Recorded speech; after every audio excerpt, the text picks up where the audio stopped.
The Fisherman and His Wife by the Brothers Grimm. There was once upon a time a fisherman who lived with his wife in a pigsty close by the sea, and every day he went out fishing, and he fished and he fished. And once he was sitting with his rod, looking at the clear water, and he sat and he sat. Then his line suddenly went down, far down below, and when he drew it up again, he brought out a large flounder. Then the flounder said to him, "Hark, you fisherman, I pray you let me live. I am no flounder really, but an enchanted prince. What good will it do you to kill me? I should not be good to eat. Put me in the water again, and let me go." "Come," said the fisherman, "there is no need for so many words about it. A fish that can talk I should certainly let go anyhow." And with that he put him back again into the clear water, and the flounder went to the bottom, leaving a long streak of blood behind him. Then the fisherman got up and went home to his wife in the pigsty. "Husband," said the woman, "have you caught nothing today?" "No," said the man. "I did catch a flounder who said he was an enchanted prince, so I let him go again." "Did you not wish for anything first?" said the woman. "No," said the man. "What should I wish for?" "Ah," said the woman, "it is surely hard to have to live always in this pigsty which stinks and is so disgusting. You might have wished for a little hut for us. Go back and call him. Tell him we want to have a little hut. He will certainly give us that." "Ah," said the man, "why should I go there again?" "Why," said the woman, "you did catch him and you let him go again. He is sure to do it. Go at once." The man still did not quite like to go, but did not like to oppose his wife either, and went to the sea. When he got there, the sea was all green and yellow and no longer so smooth, so he stood and said, "Flounder, flounder in the sea, come, I pray thee, here to me. For my wife, good Isabel, wills not as I'd have her will." Then the flounder came swimming to him and said, "Well, what does she want then?" "Ah," said the man, "I did catch you, and my wife says I really ought to have wished for something. She does not like to live in a pigsty any longer. She would like to have a hut." "Go then," said the flounder. "She has it already." When the man went home, his wife was no longer in the sty, but instead of it there stood a hut, and she was sitting on a bench before the door. Then she took him by the hand and said to him, "Just come inside. Look now, isn't this a great deal better?" So they went in, and there was a small porch and a pretty little parlor and bedroom and a kitchen and pantry with the best furniture, and fitted up with the most beautiful things made of tin and brass, whatsoever was wanted. And behind the hut there was a small yard with hens and ducks and a little garden with flowers and fruit. "Look," said the wife, "is not that nice?" "Yes," said the husband, "and so shall it remain. Now we will live quite contented." "We will think about that," said the wife. With that they ate something and went to bed. Everything went well for a week or a fortnight, and then the woman said, "Hark, you husband, this hut is far too small for us, and the garden and yard are little. The flounder might just as well have given us a larger house. I should like to live in a great stone castle. Go to the flounder and tell him to give us a castle." "Oh, wife," said the man, "the hut is quite good enough. Why should we live in a castle?" "What?" said the woman. "Just go there. The flounder can always do that." "No, wife," said the man. "The flounder's just given us the hut. I do not like to go back so soon. It might make him angry." "Go," said the woman. "He can do it quite easily, and will be glad to do it. Just you go to him." The man's heart grew heavy, and he would not go. He said to himself, "It is not right." And yet he went.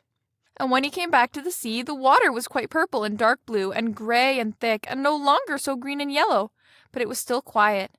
And he stood there and said, "Flounder, flounder in the sea, come, I pray thee, here to me, for my wife, good Isabel, wills not as I'd have her will." "Well, what does she want now?" said the flounder. "Alas," said the man, half scared, "she wants to live in a great stone castle." "Go to it then. She is standing before the door," said the flounder. Then the man went away, intending to go home. But when he got there, he found a great stone palace, and his wife was just standing on the steps going in, and she took him by the hand and said, "Come in." So we went in with her, and in the castle was a great hall paved with marble, and many servants, who flung wide the doors, and walls were all bright with beautiful hangings. And in the rooms were chairs and tables of pure gold, and crystal chandeliers hung from the ceiling. And all the rooms and bedrooms had carpets, and food and wine of the very best were standing on all the tables, so that they nearly broke down beneath it.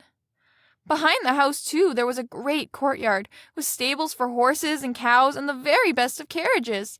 There was a magnificent large garden, too, with the most beautiful flowers and fruit trees, and a park quite half a mile long, in which were stags, deer, and hares, and everything that could be desired.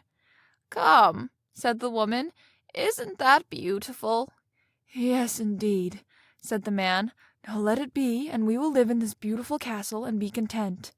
"We will consider about that," said the woman, "and sleep upon it."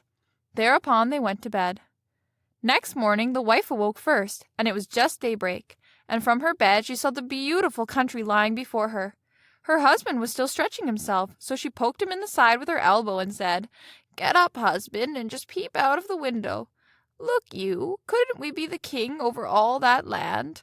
Go to the flounder, we will be the king." "Oh, wife," said the man, "why should we be king? I do not want to be king." "Well," said the wife, "if you won't be king, I will. Go to the flounder, for I will be king." "Oh, wife," said the man, "why do you want to be king? I do not like to say that to him." "Why not?" said the woman. "Go to him this instant. I must be king."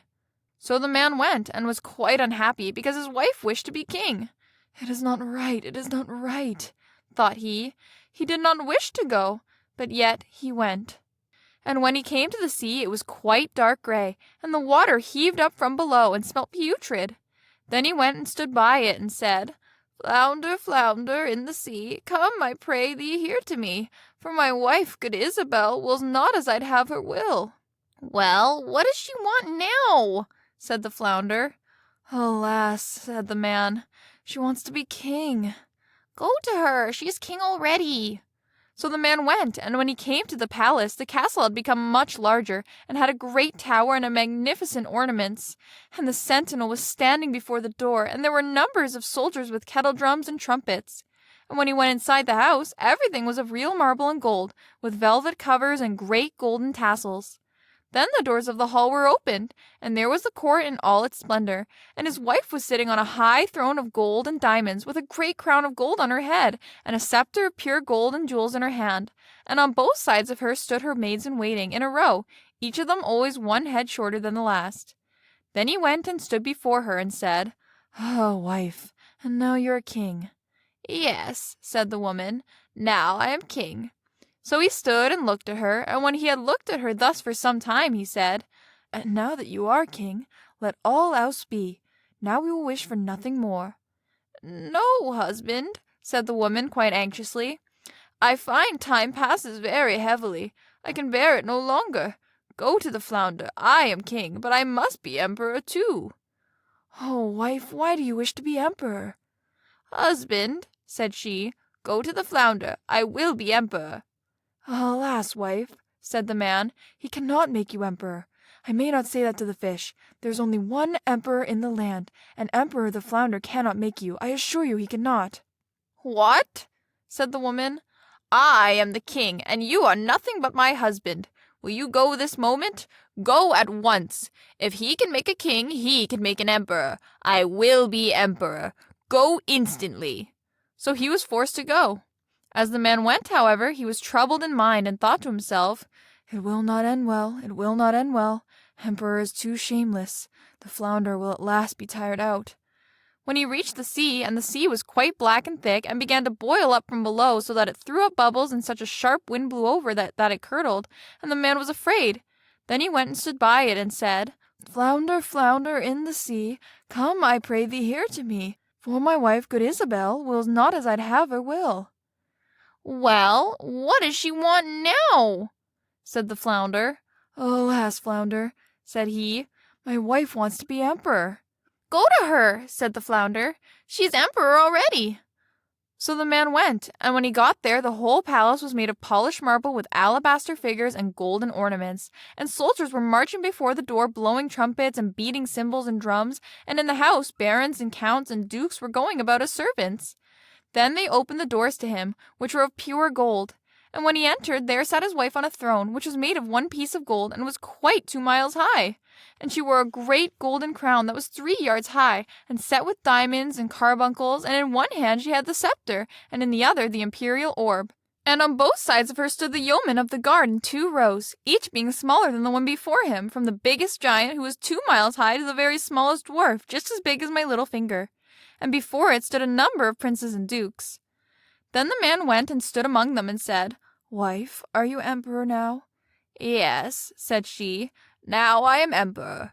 Then he stood and looked at her well, and when he had looked at her thus for some time, he said, "Oh, wife, be content now that you are emperor."